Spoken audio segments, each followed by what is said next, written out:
Hay una pasión creciente de un gran número de organizaciones, misioneros, profesionales, agencias misioneras e iglesias por cumplir con la Gran Comisión. La era digital nos ha ayudado a romper las barreras de la distancia y nos ha permitido recorrer el mundo entero a la velocidad de un clic. ¿Y qué tal si esta puede ayudarnos a cumplir con nuestra tarea como seguidores de Jesús? ¿Y si tus talentos pueden ser una herramienta para que miles de personas puedan escuchar del Evangelio? ¿O a solo una? El que vive en tu casa, el que ves a diario en tu trabajo, o aquel que vive en un lugar lejano. ¿Y qué pasaría si logramos unir a los apasionados, a los creativos, a los generosos, a los que sienten el dolor de los que sufren, a los que traen esperanza, a los que anuncian la buena noticia, a los que quieren alcanzar el mundo?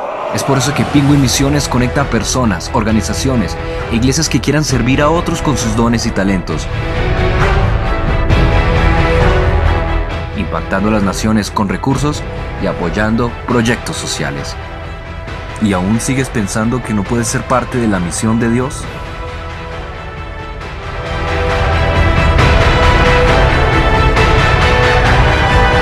Visita www.penguinmisiones.org y únete a la comunidad que te conecta con la misión de Dios.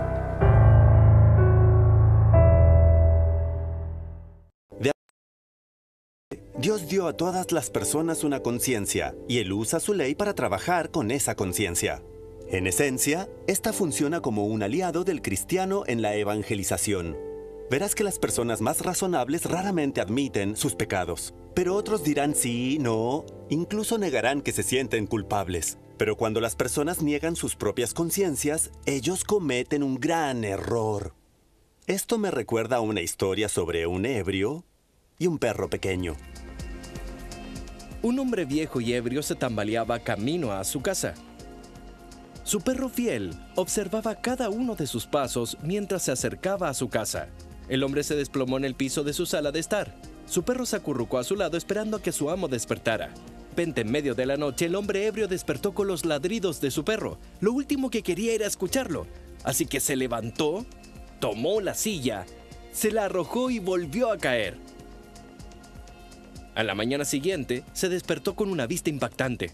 Los ladrones habían entrado a su casa durante la noche y le robaron todo lo que tenía. Todo excepto una silla rota y un perro muerto. Era un escenario doloroso. Su amigo fiel intentó alertarlo del peligro, pero él mató al mejor amigo que tenía en el mundo. Tú y yo tenemos un amigo fiel. Se llama conciencia. Esta ladra cuando estás en peligro y te avisará si se aproxima un ladrón que solo viene para hurtar, matar y destruir.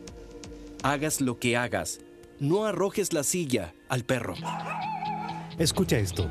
Dios te ve como una persona que miente, roba, blasfema y comete adulterio. Todas tus buenas acciones no ayudarán a limpiar tus pecados. En el día del juicio final serás culpable ante Dios. Al cielo no van ni los mentirosos, ladrones, ni los adúlteros ni fornicadores. Pero Dios creó una forma de ir al cielo. ¿Sabes cómo lograrlo? Por supuesto, pero creo que Dios... ¿Qué hizo Dios para que pudieras ir al cielo? Él puede darme la oportunidad de decirle, oh Dios, mentí y cuando tenía 8 años robé y realmente lamento lo que hice. Entonces Dios dirá, está bien, si realmente crees que erraste, si de verdad lo crees... Katy, la Biblia dice que no puedes ser perdonado solo por pedir disculpas a Dios. Es como decirle a un juez que sientes haber cometido un crimen. No pienso lo mismo, no es... Déjame explicarte lo que dice la Biblia. Hay otra forma de ser perdonado, ¿sabes cuál es? No, aún no. Jesús sufrió y murió en la cruz por tus pecados. Cuando estaba en la cruz, recibió el castigo por ti. Sí. Dios estaba enojado por nuestros pecados, pero Jesús recibió el castigo para que no recayera en ti. Debido a que Él pagó por tus actos y derramó su sangre, puede perdonarte si te arrepientes y confías en Jesús. Esa es la manera de salvarse. Sí. No confíes en tu bondad, confía en Jesús, es el Salvador.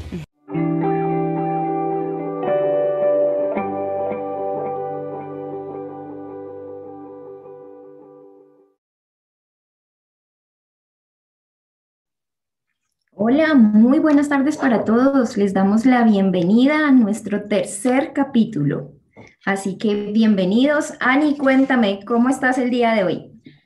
Hola Marce, hola a todos, buenas tardes. Una vez más, agradecemos a cada uno por estar acá. Bien, Marce, agradecida con el Señor por un jueves más, por continuar con esta serie que de verdad sé que para todos los que nos han estado viendo, se han sentido desafiados y también han estado aprendiendo muchísimo. Así que eso, Marce, y cuéntame, veíamos ahorita un video muy interesante, así que, ¿qué me cuentas tú en cuanto a esto?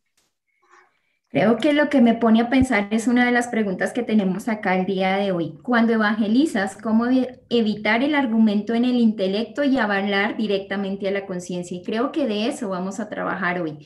Esta pregunta me pone a pensar y me pone a analizar cómo poderlo hacer, pero no a mi manera, sino como lo hizo Jesús, que es el mejor ejemplo que podemos tener. Otra pregunta que también llama mi atención es ¿cuál es el secreto mejor guardado del infierno? Creo que esa es una herramienta útil que nosotros debemos tener para poder, como dice la tercera pregunta, abrir esa llave bíblica que abre el corazón del inconverso para el Evangelio. Creo que con esas tres preguntas el día de hoy nos da muchísimo para estar atentos a entender lo que José hoy nos va a hablar por medio de la palabra. Así que bueno, ¿qué te parece si damos inicio dejando todo en manos de Dios? Y arrancamos a mirar también quién nos está hoy acompañando. Sí, claro que sí.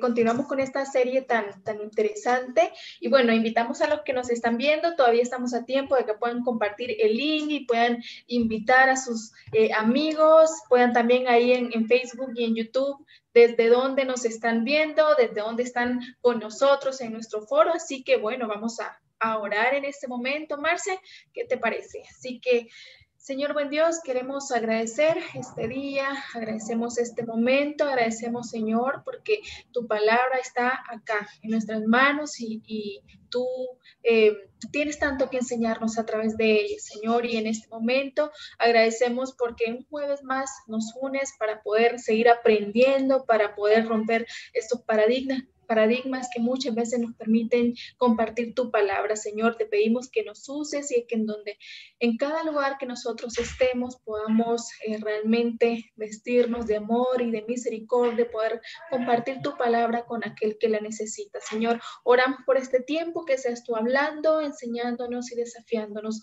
Dejamos este tiempo en tus manos, en el nombre de Jesús. Amén.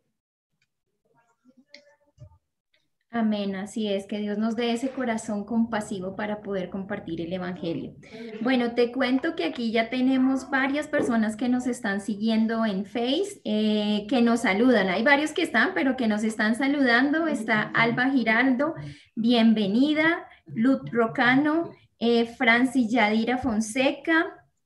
Marta Sánchez, qué gusto verte, Martica, qué alegría también ver que nos estás acompañando el día de hoy.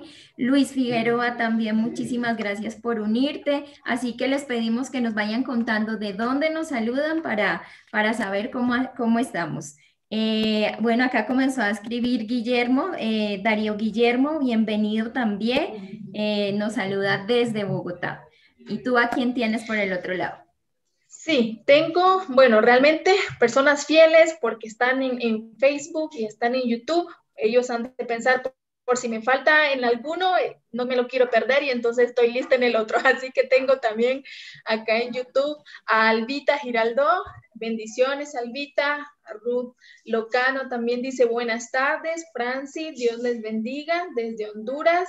Marta Sánchez también, gusto verte. Marce dice, y tenemos a Luis Eduardo Figueroa y Manu Bonal, perdón, se nos unió desde Paraguay, así que un enorme saludo a todos y una vez más gracias por estar con nosotros en esta tarde. Así es, queremos invitarlos a que compartan lo aprendido, porque no hay mejor manera de aprender que cuando compartimos a otro todo lo que estamos aprendiendo y más siguiendo esos pasos del maestro. Así que pueden colocar estos numerales, serie Pingüi y Venciendo el Miedo en sus redes sociales para que más personas se unan. Entonces, pues bueno, vamos a dar inicio. Invitamos hoy a José a que nos hable sobre el capítulo 3 del secreto mejor guardado del infierno. Así que José, bienvenido. Hola, es un gusto estar de nuevo en estos foros de de Penguin, y muy emocionado cómo avanza esta serie, estas enseñanzas de evangelismo. A los que es la primera vez que se conectan, les invito a que puedan ver los dos temas anteriores. Es una serie que se complementa un tema con el otro, así que si no los han visto, les pido paciencia por si de pronto no entienden alguna cosa que hemos mencionado antes, pero por favor mírenlos y además compártanlos. Nuestro ministerio existe para que ustedes puedan ser equipados, puedan recibir herramientas en dos temas específicos: evangelismo y apologética, cómo compartir tu fe con otros y cómo también defender tu fe y testificar a otros de una manera efectiva. Y nuestro ministerio se llama INGEN. INGEN sirve a la iglesia en Colombia, ahora en Latinoamérica, a través de estos medios digitales, y somos voluntarios representantes de Living Waters y de Respuestas en Génesis en Colombia. Y esta serie de enseñanzas está basada en la temática que se llama Los Pasos del Maestro. Los Pasos del Maestro es una enseñanza de Living Waters o de Aguas Vivientes, algunos lo conocen como Aguas Vivientes, y es una enseñanza de evangelismo bíblico.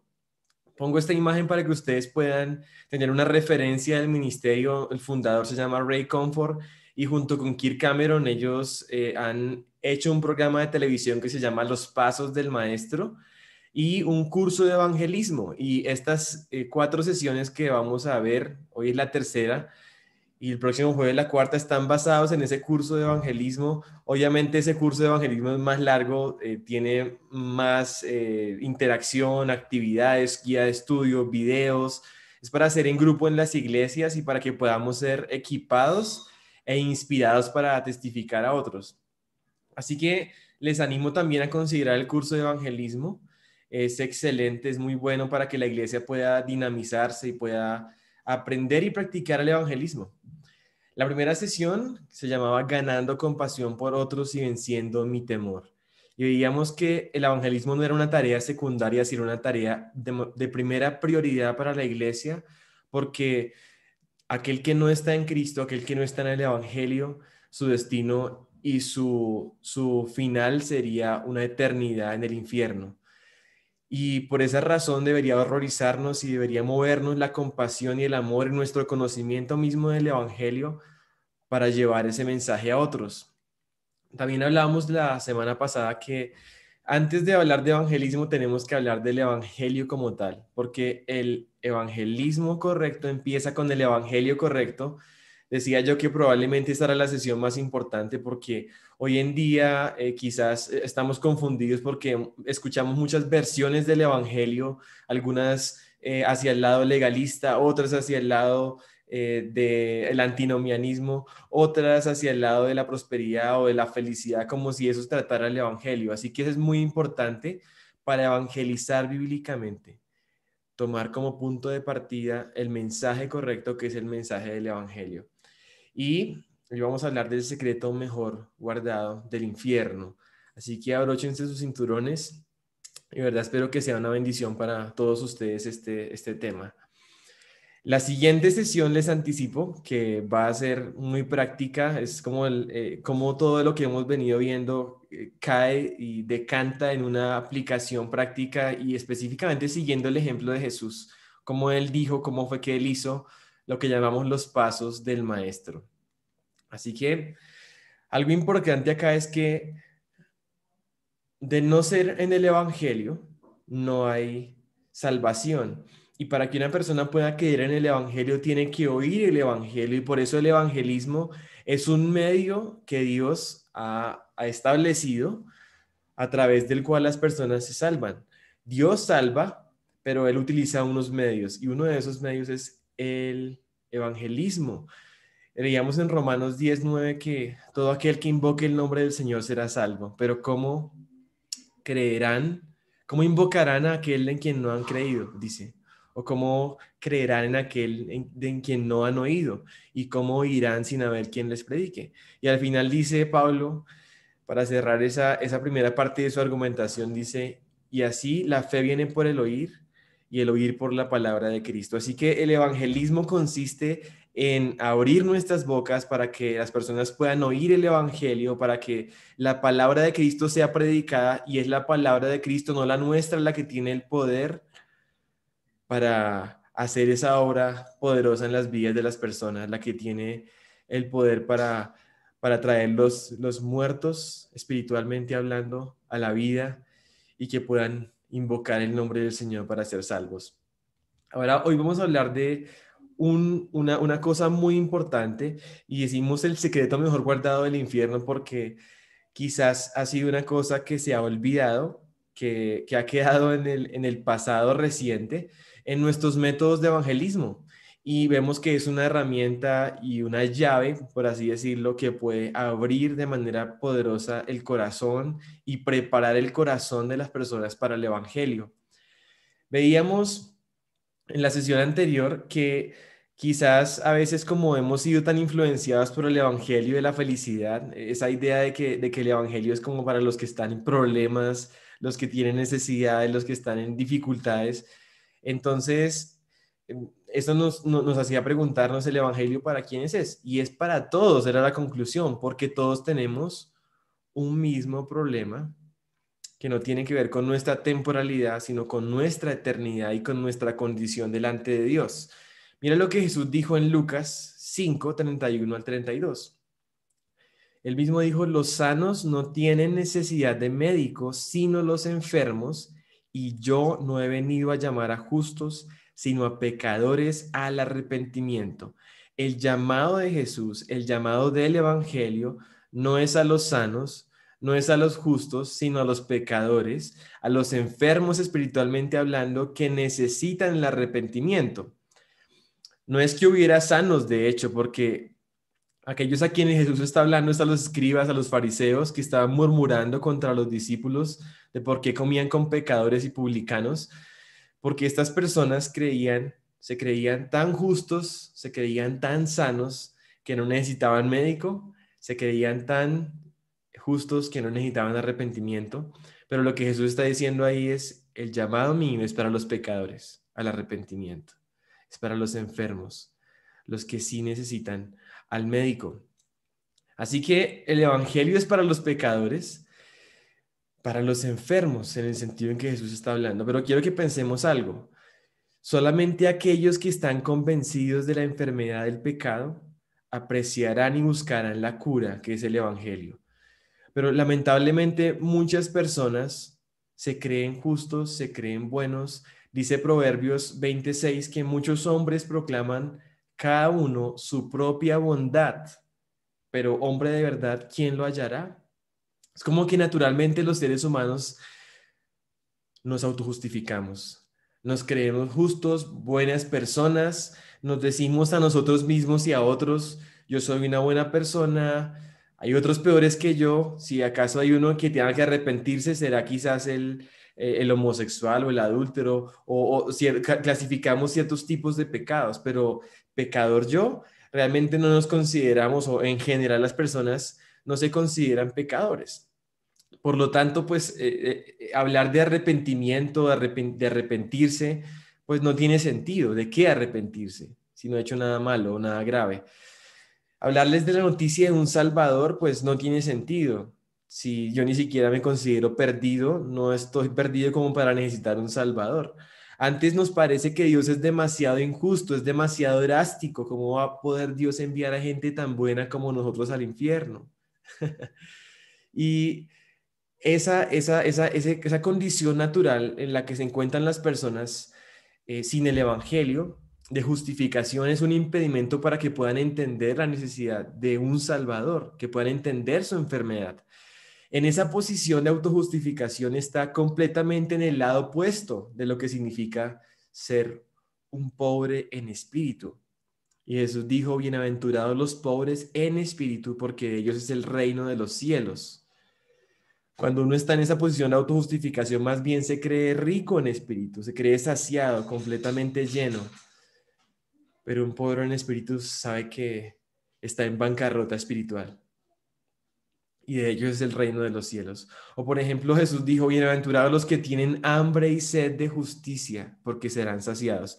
¿Viste lo que dice? No dice hambre y sed de agua y de pan, sino de justicia. Pero cuando una persona está en su autojustificación, está en el extremo opuesto de eso. Se cree saciado con su propia justicia. Hay un sano que no tiene necesidad de médico. Se cree que no está perdido y que no necesita un salvador. Entonces, ante esta condición natural de las personas en su propia justicia, tenemos este aliado que es la ley moral de Dios. Y voy a dedicar muy buena parte de esta presentación para mostrarles por qué bíblicamente la ley moral de Dios, y específicamente los 10 mandamientos, son una herramienta poderosa para ayudar a la persona a ver su real condición, a ver su enfermedad. Dice el Salmo 19:7 que la ley de Jehová, del Señor, es perfecta, que convierte el alma. ¿Qué diferencia hace la ley? Quiero mostrarles un ejemplo.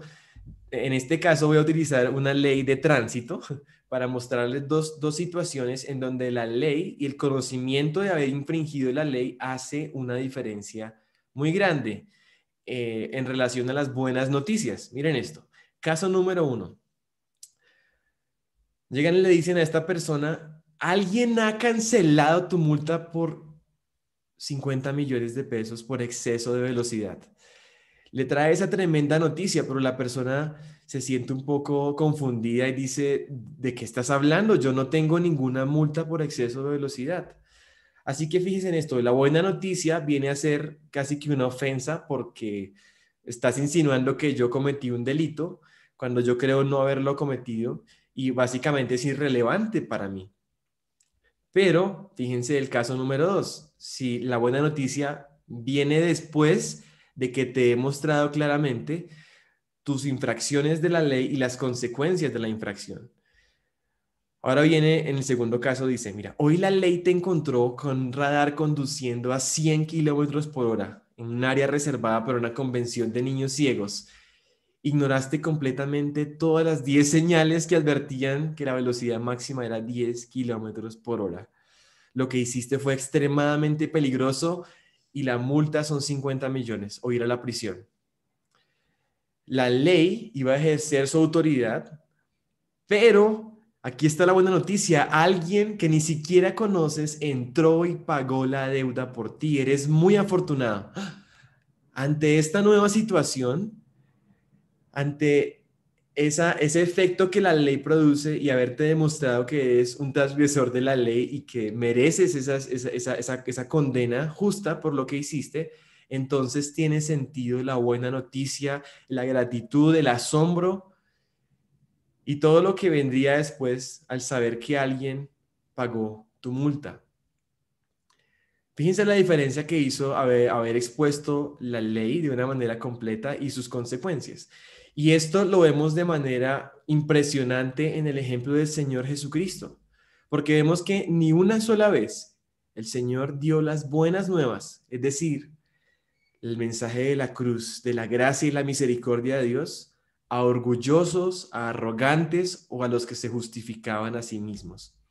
Así que vemos este ejemplo en Jesús y vemos cómo el evangelismo bíblico siempre, sin excepción, presenta la ley moral al soberbio, al que se quiere autojustificar a sí mismo, pero gracia al humilde. Jesús con la ley quebrantaba el corazón endurecido, pero con el evangelio sanaba el corazón quebrantado, porque Jesús siempre hacía lo que le agradaba al Padre, es decir, que el Señor resiste a los soberbios y da gracia a los humildes, dice Santiago 4:6.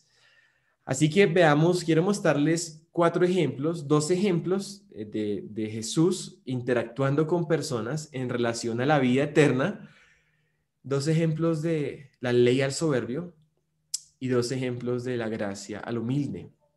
Miremos a Jesús. En este caso, en Marcos 10:17, si ustedes tienen sus Biblias, así sea en su celular o en su Biblia de papel, me gustaría que pudieran buscarlo para que pudieran ver ciertos detalles en el texto que uno quizás pasa por alto, pero que nos dejan ver cómo Jesús abordó estos temas y cómo debemos seguir el ejemplo de Jesús. Dice Marcos 10:17 que el Señor salió para seguir su camino y vino uno corriendo e hincando la rodilla delante de él, le preguntó, lo conocemos como el joven rico: Maestro bueno, ¿qué haré para heredar la vida eterna? Y Jesús le dijo: ¿por qué me llamas bueno? Ninguno es bueno, sino solo uno, Dios. Quisiera que hasta ahí pensáramos en algunas cosas. Esta persona viene a buscar a Jesús y le dice: Maestro bueno, ¿qué haré para heredar la vida eterna? Y lo primero que Jesús hace con esta persona es ayudarle a corregir su entendimiento de la palabra bueno. Su entendimiento de la palabra bueno era relativo. Es decir, que la bondad está entre los hombres. Jesús es bueno, o sea, ese maestro es bueno, y como vemos al final de como el desenlace de esta conversación, al final el joven rico, o este muchacho, también se creía bueno, se creía justo. Él creía que haciendo algo él iba a heredar la vida eterna, porque esa es su pregunta: ¿qué haré para heredar la vida eterna?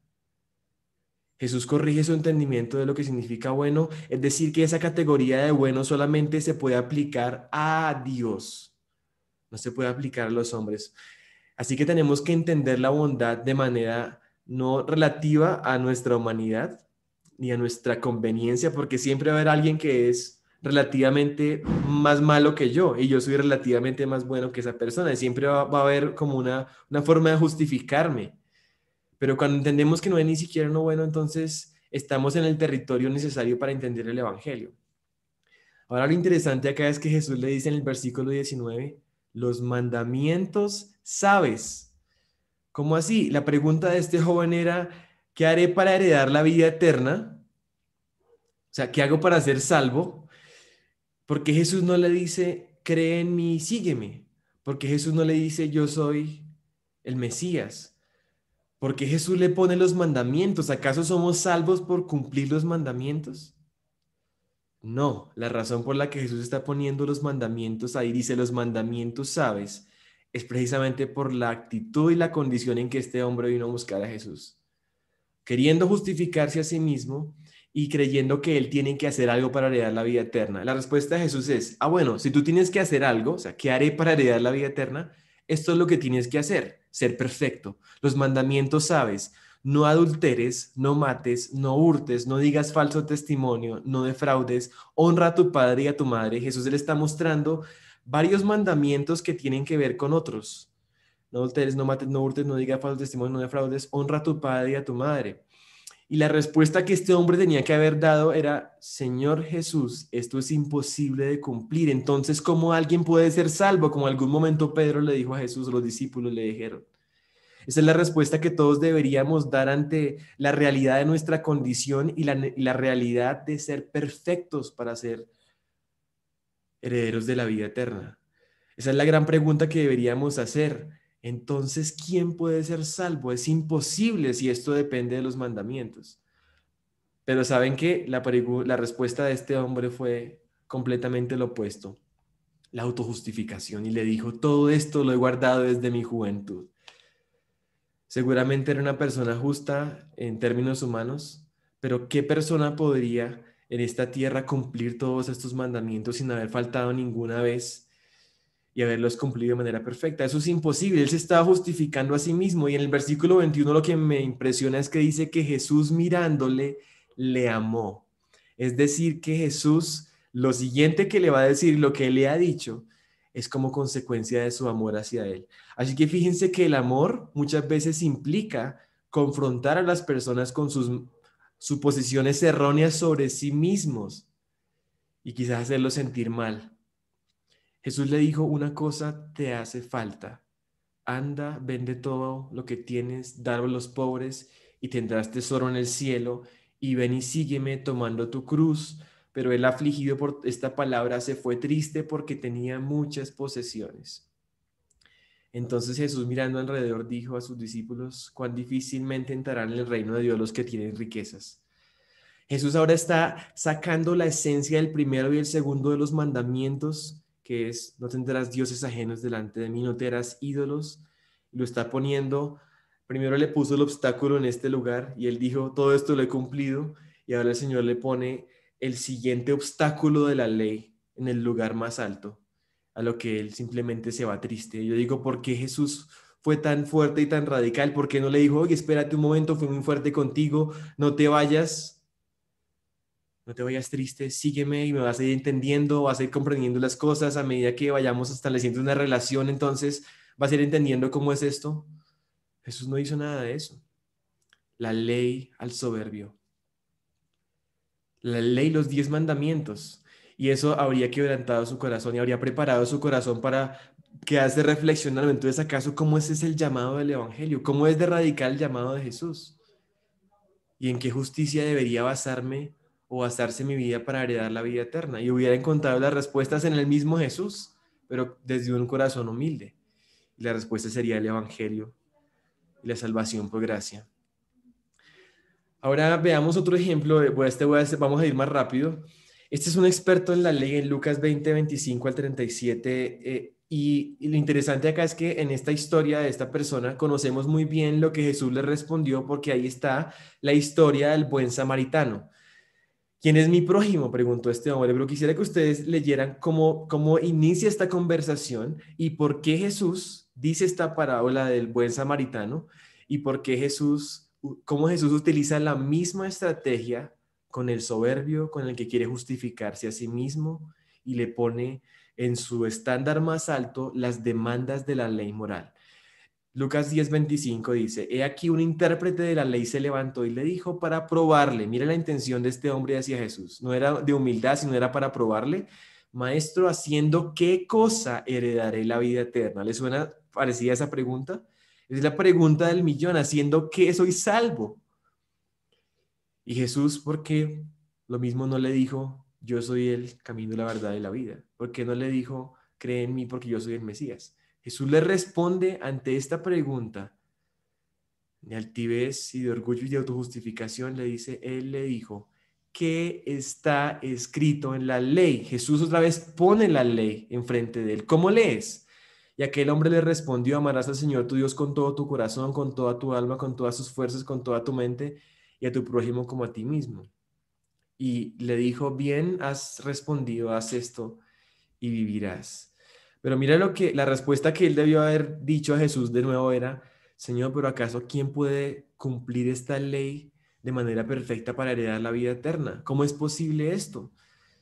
Si hubiera tenido una actitud humilde, hubiera respondido eso. Pero mira lo que respondió, versículo 29. Espero que ustedes estén viendo sus Biblias porque si no dirán que estoy inventando. Mira lo que dice, pero él, ese hombre, queriendo justificarse a sí mismo, le dijo a Jesús, ¿quién es mi prójimo? Queriendo justificarse a sí mismo, y Jesús le enseña una historia para mostrarle que el prójimo es más allá de lo que él había pensado y más de lo que él estaba cumpliendo y de lo que él pensaba que era el prójimo.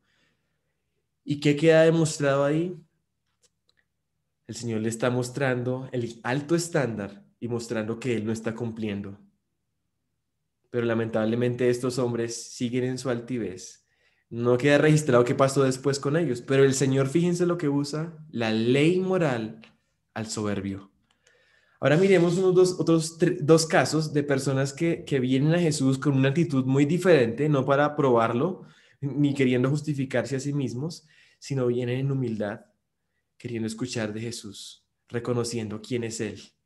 Nicodemo es uno de ellos, Juan capítulo 3, y en ese capítulo tenemos una de las descripciones más poderosas del Evangelio y del amor de Dios, de la misericordia y la gracia de Dios para salvar a los pecadores. Es en ese capítulo donde el Señor le dice a Nicodemo que debe nacer de nuevo, porque el que no nace de nuevo no puede ver el reino de Dios. Es ahí donde el Señor le dice que de tal manera amó Dios al mundo que dio a su Hijo unigénito, para que todo aquel que en él cree no perezca, sino que tenga vida eterna. Es ahí en ese pasaje donde Jesús le dice a Nicodemo que Dios no envió a su Hijo para condenar al mundo, sino para que el mundo sea salvo por medio de él. Qué expresiones de gracia y del amor de Dios que están el Señor expresando al humilde. La mujer adúltera es un ejemplo magnífico de esto, porque aquí vemos cómo la ley y la gracia se combinan, cómo deben combinarse bíblicamente para que el evangelio tenga sentido. Esta mujer fue sorprendida en el acto mismo del adulterio, Juan capítulo 8, y es traída a los pies de Jesús para ser apedreada. Y las personas que la traen a Jesús Dicen, en la ley nos mandó Moisés. ¿Tú qué dices? Y lo decían tentando a Jesús para poder acusarlo. Pero Jesús, lo interesante ahí es que él responde, el que de ustedes esté sin pecado, sea el primero en arrojar la piedra contra ella.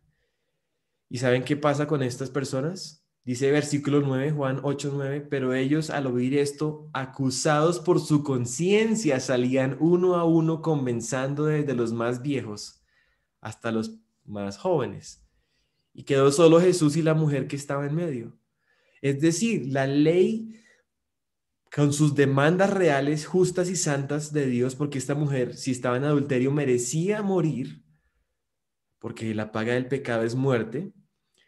Pero esa misma ley que trajo esta mujer a la fuerza a los pies de Jesús es la misma ley que Jesús pone como un espejo delante de sus acusadores, que el que esté libre de pecado tire la primera piedra. Y ellos mismos, acusados por su conciencia y por la misma ley, se dan cuenta que ellos también son pecadores. Y se van yendo uno a uno, empezando por los más viejos. Y aquí quisiera hacer un pequeño comentario, solamente un paréntesis. A veces pensamos que las personas de mayor edad, ya como que por alguna razón, como que se volvieron viejitos y son tan lindos, ellos ya no matan una mosca, como que expiaran todos sus pecados por el hecho de haber envejecido. Y déjenme decirles que no, entre más años llevan existiendo, más pecados han cometido, más ira están acumulando ante Dios y necesitan el Evangelio.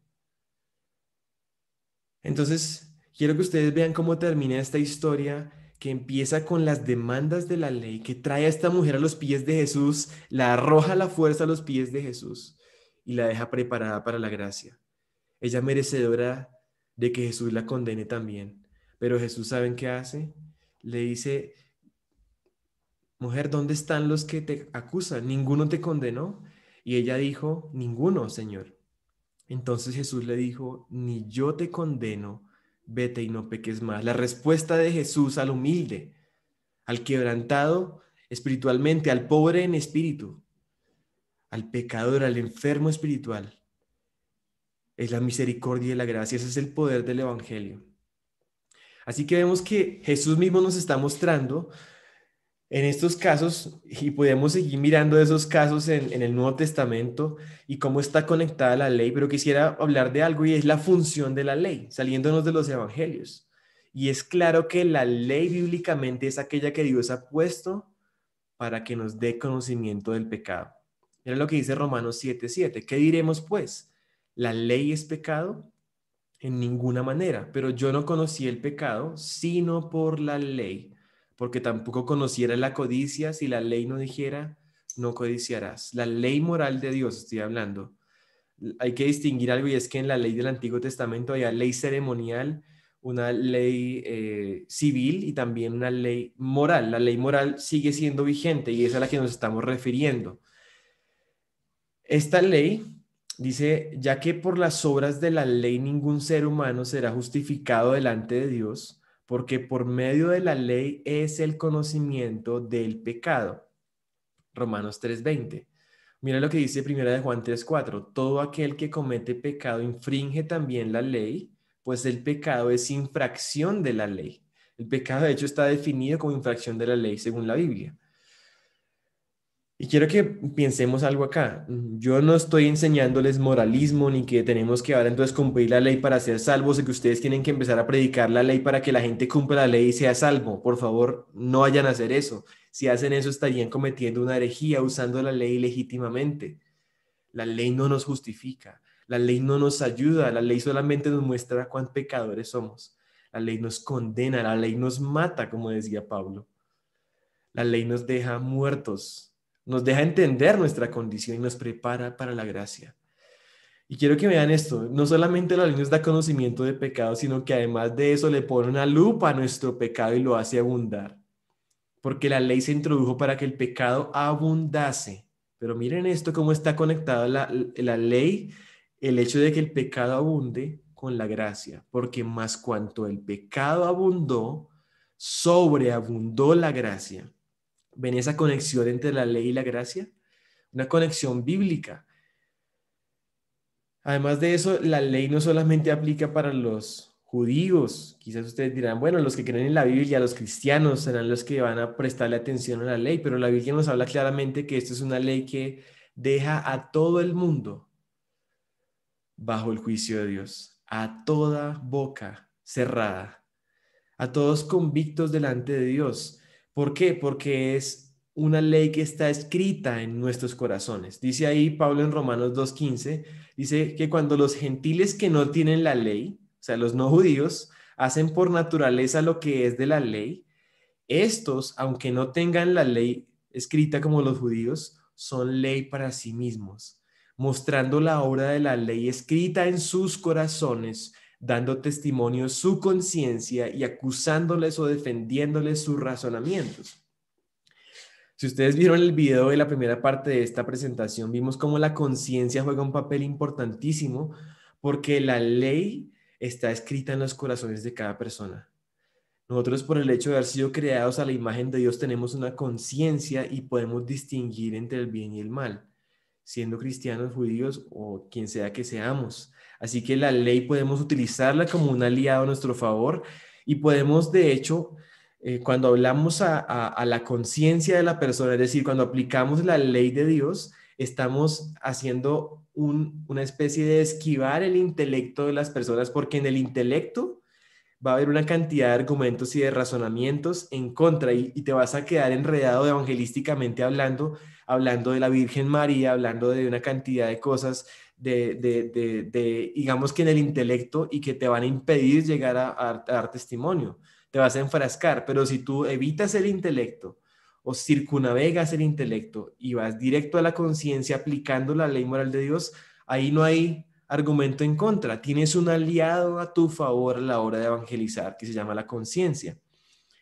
Ahora quiero que veamos algo, y es como la obra misma del Espíritu Santo, porque Él es el que convence al mundo de pecado, de justicia y de juicio, está relacionada con esto. Cuando nosotros, dice Ray Comfort, cuando usamos la ley para apelar a la conciencia y traer conocimiento del pecado, ¿qué estamos haciendo? Estamos meramente colaborando con el Espíritu Santo para que Él convenza a la gente de su transgresión. Tú no eres el que juzgas a las personas, ellos ya están condenados, Dios es el que les juzga. Tú no eres el que los va a convencer, sino tú, cuando usas la ley moral de Dios con amor, con reverencia, con respeto para ayudar a las personas a ver su condición, estás colaborando con el Espíritu Santo, que es el que convence a las personas, que es el que trae la convicción del pecado, de justicia y de juicio. Quisiera mirar algunas analogías ahora de la función de la ley. Eso es interesante para que ustedes puedan recordarlo. La analogía del espejo. Este muchacho tiene la cara sucia, tiene sus ropas sucias, y hasta que no se vio en el espejo no se dio cuenta de lo sucio que estaba y la necesidad que tenía de lavarse. Y quiero que noten algo, el espejo no le sirve para lavarse. El espejo simplemente le muestra su condición. Él tiene que, una vez visto en el espejo, ir a buscar el agua y el jabón para poderse lavar. Y la ley hace una función similar. Nos muestra nuestra condición para que podamos ir a buscar el medio correcto para limpiarnos y para hallarnos aceptados delante de Dios. Y este es el Evangelio. Ahora, quiero pensar en algo, y es que también, si uno, por ejemplo, deja caer el espejo y se rompe, así se rompa en una pequeña fracción o le demos un golpe pequeño, ya el espejo se arruinó. No hay forma de que se rompa en un pedacito y en otro no, ya quedó arruinado. Y de hecho, cuando en la de Santiago se habla de que el que ha transgredido, así sea uno de los mandamientos, ya se hace culpable de todos. Y obviamente hemos transgredido muchos mandamientos, pero quizás a veces nos puede servir como un ejemplo, ayudar a la persona a ver que es culpable. Es como si estuviéramos colgando de una cadena con varios eslabones, de 10 eslabones, 10 mandamientos, estuviéramos colgando, y con que uno de los eslabones se rompa, ya estamos caídos. Más o menos es como el concepto, para que ustedes lo recuerden. Además, quiero contarles que hay un folleto evangelístico para niños que se llama Albert Bernstein, que es como un folleto animado tipo caricatura, plegable, que utiliza los 10 mandamientos para ayudar a los niños a entender el Evangelio. Otro ejemplo es la luz. La luz, cuando ustedes tienen esa experiencia de abrir la ventana de su casa y que entre la luz, y de repente se visualiza el polvo, se visualiza como cosas que no eran visibles así a baja luz. A mí me pasa cuando estoy en el espejo, a veces cuando tengo una luz tenue, me veo como que sin tantas manchas en la piel, como sin tantas arrugas, y digo, oiga, estoy bien, pero cuando prendo la luz, aparecen todos mis, realmente no es que la luz haya creado mis defectos, la luz simplemente los deja ver. La luz, de hecho, hace que me vea más calvo de lo que normalmente me veo en baja luz. Y la ley hace esa función, es la luz que ilumina nuestra vida y revela nuestro pecado, nuestra condición frente a la santidad y la justicia de Dios. Y es la razón por la que la ley es poderosa, porque nos deja ver el carácter santo de Dios. La ley revela el pecado, evidencia la necesidad del Salvador de ser justificados y por lo tanto prepara nuestro corazón para el Evangelio y para una conversión genuina. Spurgeon utilizaba la analogía de una aguja y un hilo de seda. Él decía, debes predicar la ley, pues el evangelio es un hilo de seda que no penetrará en el corazón del pecador a menos que haya una aguja de la ley que lleve el hilo sedoso del evangelio tras ella. O también podemos asemejarlo al arado. Uno, si ustedes están involucrados en cultivos, en trabajo de la tierra, saben que no es muy fructífero lanzar las semillas a una tierra dura, sin preparar, sin arar. Y la ley, en cierto modo, como que prepara el corazón duro, como que remueve esa autojustificación y prepara el corazón para la gracia, para el evangelio. De hecho, cuando uno lanza el evangelio, lanza la semilla, lanza las perlas del evangelio a corazones altivos y orgullosos, ¿saben qué estamos haciendo? Estamos lanzando las perlas a los cerdos. Cuando predicamos la cruz, el amor de Dios, la gracia, a corazones altivos y orgullosos que no han sido quebrantadas por la ley. Estamos dando lo santo a los perros. Ahora quisiera que pensáramos en algo y es cómo se conecta el llamado del evangelio y la realidad de nuestro destino eterno con la ley, con el carácter de Dios. Y quizás aquí voy a hablar de tres términos que son un poco olvidados y de hecho que queremos evitar en nuestra manera de evangelizar, y es el término del juicio venidero.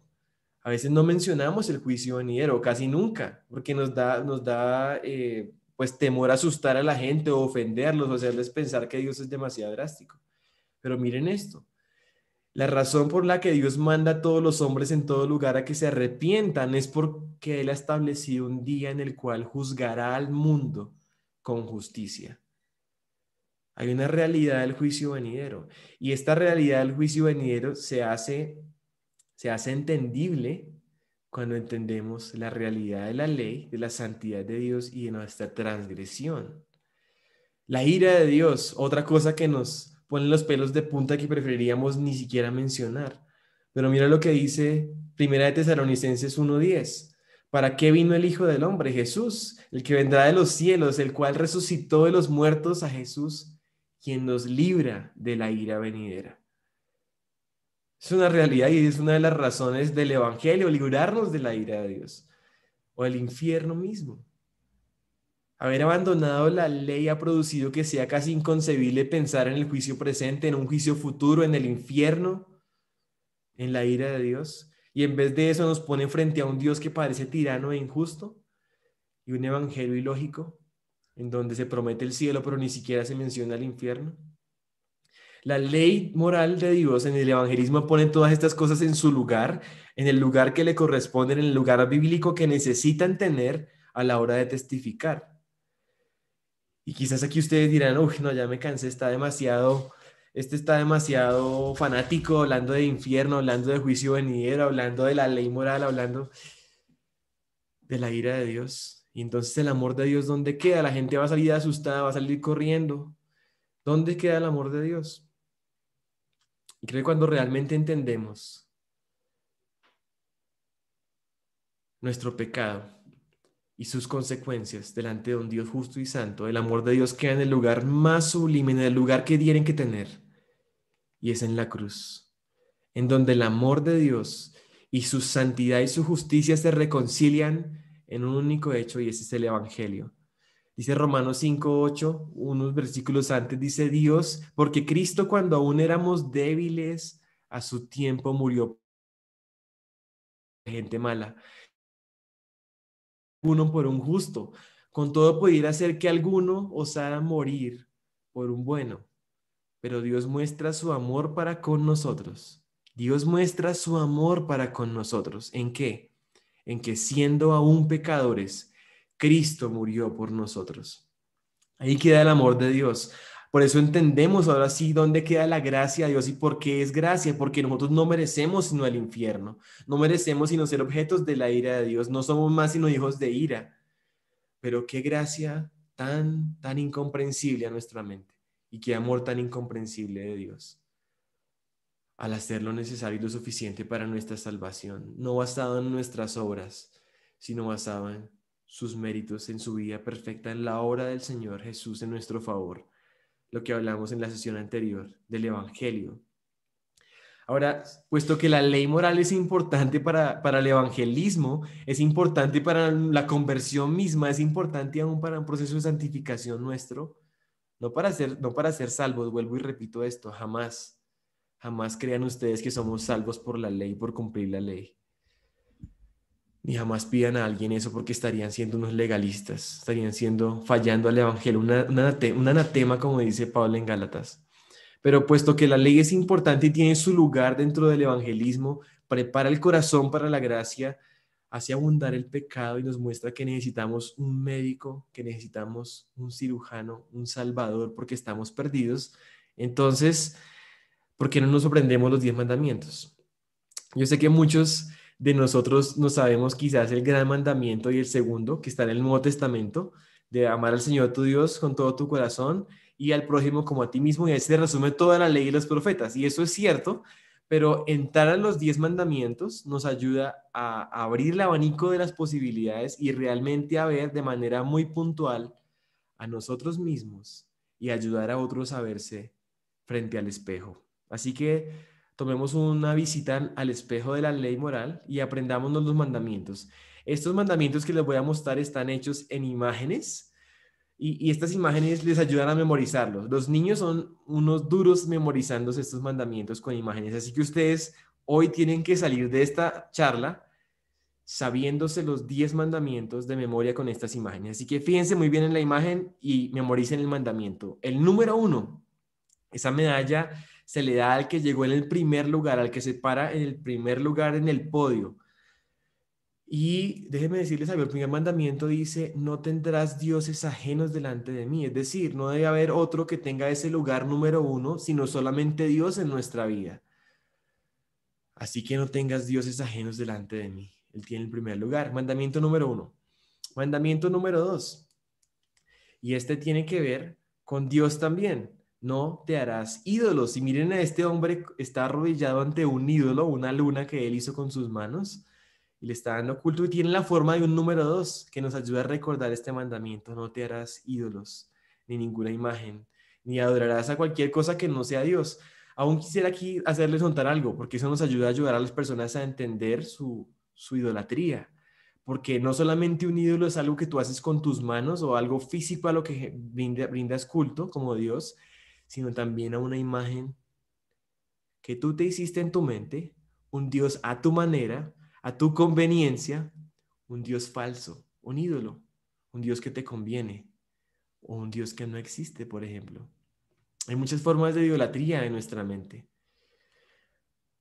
Mandamiento 3. Aquí vemos unos labios. Esos labios tienen aplicado colorete que le marca el número 3. Y a Dios realmente sí le interesa lo que nosotros decimos.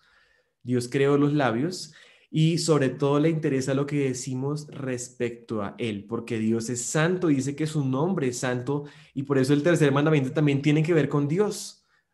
Dice, no usarás el nombre de Dios en vano, porque es un nombre santo.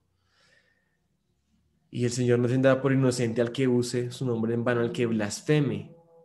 Ten cuidado con lo que dices. El cuarto mandamiento tiene que ver con Dios también y con un día santo que Él creó. El Señor dice la Biblia en Éxodo 20, que en 6 días creó los cielos y la tierra, todo lo que hay en ellos, y descansó el séptimo día y lo santificó, y por eso hay un mandamiento relacionado con ese día santo.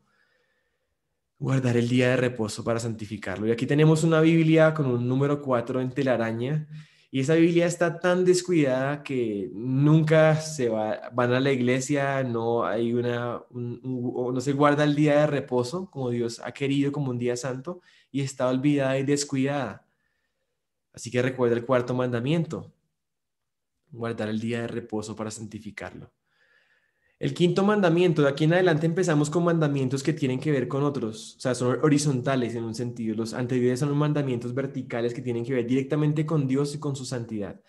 Honra a tu padre y a tu madre. Aquí tenemos a papá y a mamá, el quinto mandamiento, haciendo un 5 con su cuerpo en una acrobacia. Y recuérdate este mandamiento: honra a tu padre y a tu madre. Sexto, esa bomba en la forma de un número 6 puede matar a alguien. Así que nos recuerda el mandamiento: no matarás.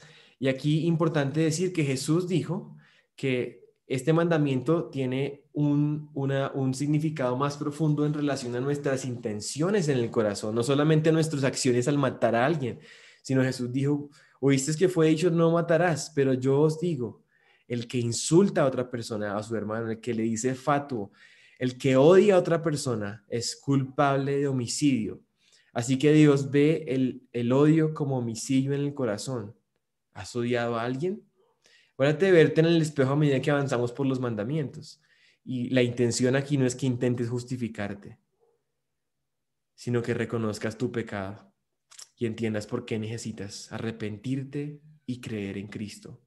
Séptimo mandamiento: no cometerás adulterio. Miren este corazón roto con un número 7 que nos recuerda este mandamiento, porque el Señor creó el matrimonio entre un hombre y una mujer de por vida.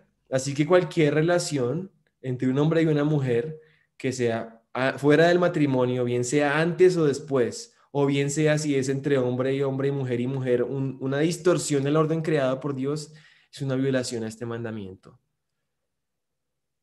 Y también Jesús dijo: oíste que fue dicho no cometerás adulterio, pero yo os digo, cualquiera que mire a una mujer o mujeres a un hombre para codiciarlo en su corazón, ya cometió adulterio con él en su corazón. Así que Dios mira más allá de nuestras acciones. Octavo mandamiento, yo creo que ustedes saben cuál es. Intenten adivinarlo, pensarlo. Ese ladrón con un antifaz, con el número 8, nos recuerda el octavo mandamiento: no robarás. Y aquí quisiera hacer un pequeño comentario, espero que no me vayan a quemar vivo, porque cuando lo he comentado a ciertas personas, con todo el amor posible que pudiera hacerlo, he resultado casi como descomulgado de su lista de personas deseables. No robarás. Cualquier cosa que tomamos que no es nuestra, que no nos pertenece y la tomamos, es robar, ¿no?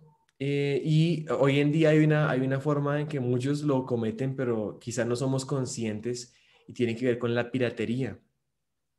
La piratería de la música, de los videos, de los software, de los libros. Quizás en Latinoamérica estamos casi que tan acostumbrados a eso que nos parece que eso es normal. Pero el Señor últimamente a nosotros en nuestra familia nos ha venido dando como esa luz de decir: esto no está bien, esta cuestión cultural es una cuestión cultural pecaminosa.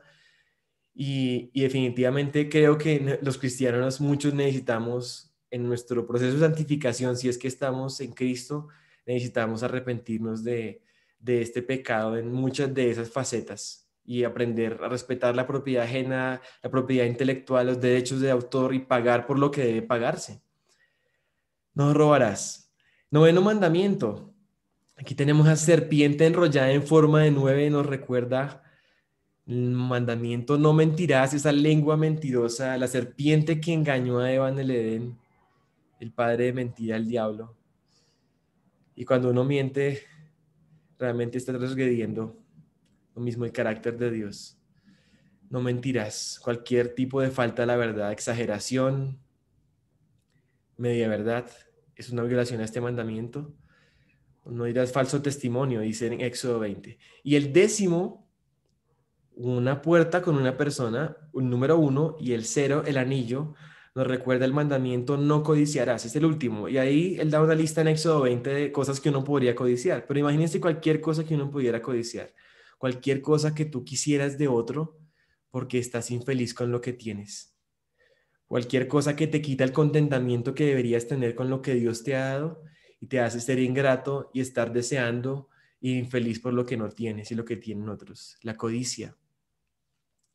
Así que, no sé si creo que ya por tiempo no tenemos tiempo de ensayar los mandamientos, pero por favor intenta repasarlos. Primero, segundo, tercero, cuarto, quinto, sexto, séptimo, décimo. En la siguiente sesión vamos a ponerlos en práctica para evangelizar. Ustedes se van a dar cuenta de eso. Pero quisiera que pudiéramos vernos a la luz de la ley. ¿Qué conclusión nos deja los mandamientos y el estándar, la santidad de Dios respecto a nuestra propia realidad? Quizás algunos puede ser que hasta el día de hoy se creían tan buenas personas delante de Dios. Se creían que iban derecho para el cielo por sus obras, por su buena vida, por su propia justicia. Pero puede ser que hoy el Señor te esté dando la luz que necesitas para entender que realmente vas camino al infierno, que si Dios te hace justicia serías hallado culpable, mentiroso, ladrón, adúltero de corazón, homicida en el corazón, fornicador, codicioso, deshonrador de los padres, idólatra, blasfemo. Y simplemente si Dios te hace justicia terminarías por la eternidad en el infierno. Y no porque Dios sea injusto, sino porque es justo y porque la paga de tu pecado es muerte. Pero por eso es que la ley nos deja tan desprovistos, tan muertos, tan condenados, que una vez entendida nuestra transgresión, el evangelio no es una ofensa, el evangelio no es irrelevante, sino el evangelio es el poder de Dios para salvación de todo aquel que cree. Porque en el evangelio la justicia de Dios, no la justicia nuestra, la justicia de Dios se revela por fe y para fe. Así como está escrito, el justo por la fe vivirá. Y ante esto el mensaje del evangelio, después de que la ley hace su función, tiene toda su relevancia y todo su poder, porque ahora entiendo por qué fue necesario que Dios mismo se hiciera hombre, que viviera una vida perfecta, que cumpliera a cabalidad todos esos mandamientos y Jesús fuera aquel de quien Dios podía decir, este es mi Hijo amado en quien tengo complacencia. Aquel que reescribió la historia, no solamente murió por nosotros para llevar nuestro castigo, para sufrir la ira de Dios sobre él, sino para reescribir nuestra historia, para hacer todas las obras de justicia y la rectitud que nosotros no podemos hacer, pero él hizo por nosotros delante de Dios. Es como si Jesús con su muerte y con su resurrección, que demuestra que Dios aceptó su sacrificio perfecto, hubiera pagado nuestra multa, hubiera cumplido de manera perfecta la justicia de Dios, de modo que seamos justificados delante de Dios por la fe en Cristo. De modo que en ese juicio en el que Dios es justo y santo y nosotros somos pecadores y no merecemos sino la condenación, no tenemos nada con qué pagar nuestra deuda infinita, viene alguien cuya vida vale más que todo el universo sopesado y paga nuestra multa suficientemente. Y entonces la justicia se cumple porque Dios, justo y santo, recibe el pago, la multa suficiente y entonces nosotros somos libres y justificados, no porque lo merezcamos, no porque hayamos cumplido, no porque seamos justos, ni porque lo merezcamos, sino porque fue pagada por nosotros. Y en la justicia de Cristo es la rectitud de Cristo. Es la razón de que el que no conoció pecado fue hecho pecado para que podamos ser justificados en él. Es solamente por eso que podemos hallar el perdón de Dios y por eso el llamado del evangelio desemboca en un llamado hacia nosotros, en una respuesta nuestra ante esa realidad del evangelio, en dos palabras, arrepentimiento y fe. Y ya creo que se me fue el tiempo, pero necesito terminar esta parte porque es importantísimo. Hacia allá desemboca todo. Hemos utilizado la ley para traer conocimiento de pecado, para dar luz a las personas, para ponerlos frente al espejo. Una vez que hay relevancia de que estamos perdidos, mostramos entonces lo que hizo Jesús en la cruz y lo que es el evangelio. Y después tenemos que llegar a la persona. ¿Qué tiene que hacer? Necesitas arrepentirte, es decir, reconocer tu pecado. Si antes te creías justo, si te creías bueno, entonces debes reconocer que eres un pecador y que vas directo para el infierno. Tienes que llorar por tus pecados delante de Dios porque tus pecados no son solamente contra otros, sino has pecado contra el cielo. Contra ti solo he pecado y he hecho lo malo delante de tus ojos, como dijo David. Nuestro pecado no es horizontal, sino es vertical. es con una transgresión contra el Dios del cielo. Y no es solamente, siquiera funcionaría decir que somos conscientes de nuestro pecado o que sentimos remordimiento, porque uno es consciente de su pecado y siente remordimiento. Ni siquiera tiene que ver con el hecho de poder abandonar el pecado de manera perfecta y nunca más volver a pecar, porque eso es imposible.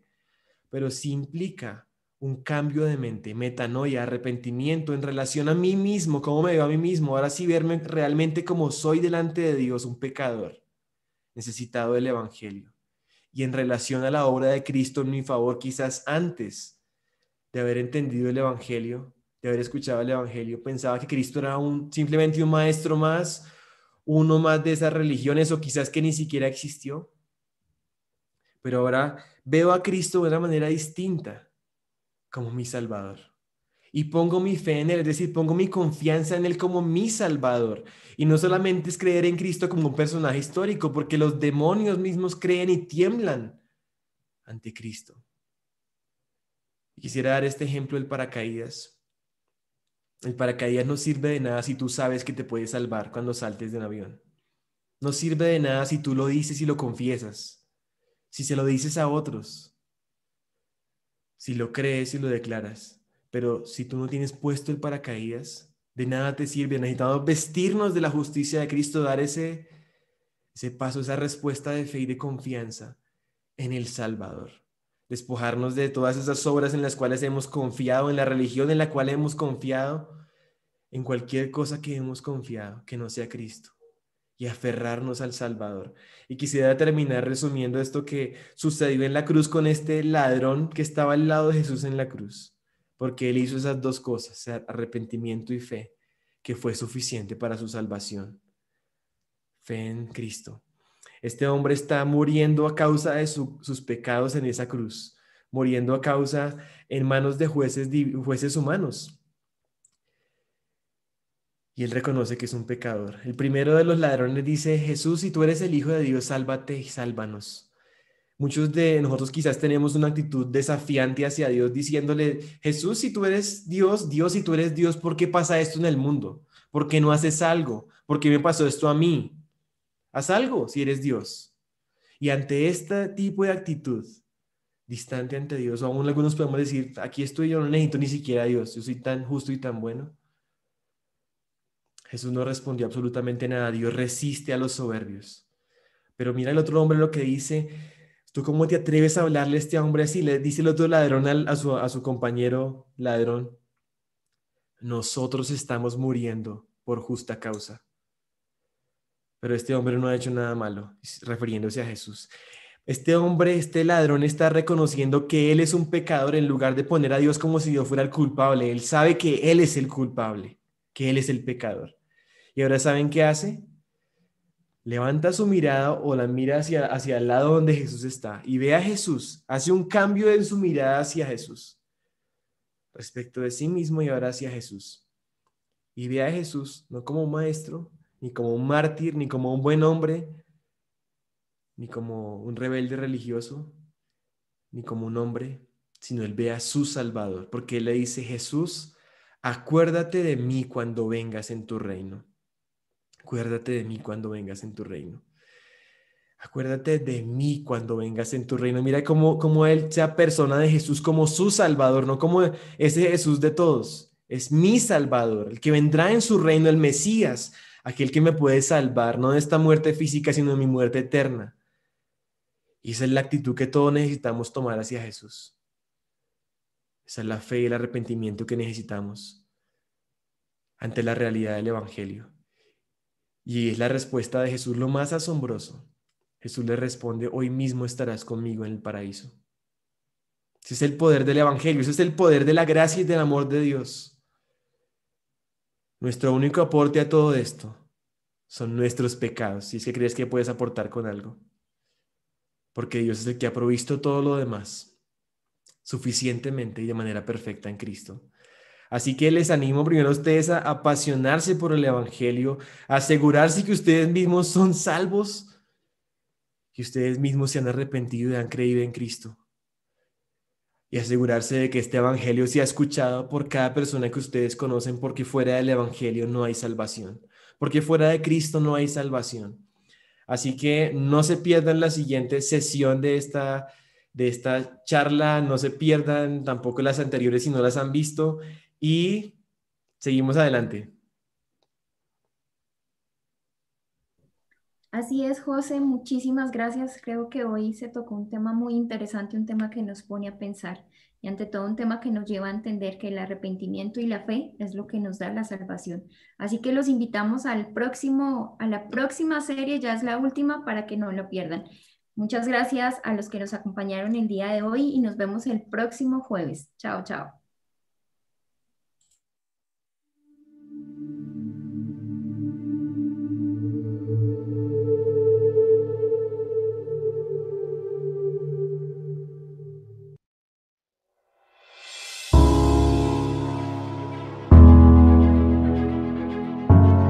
En la sección Hablemos de la Misión de Dios podrás encontrar testimonios edificantes de misioneros de todo el mundo que han dicho sí a la misión y han sido impactados para siempre. Asimismo, tenemos artículos que te ayudarán a entender mejor la misión y a permanecer firme en la fe.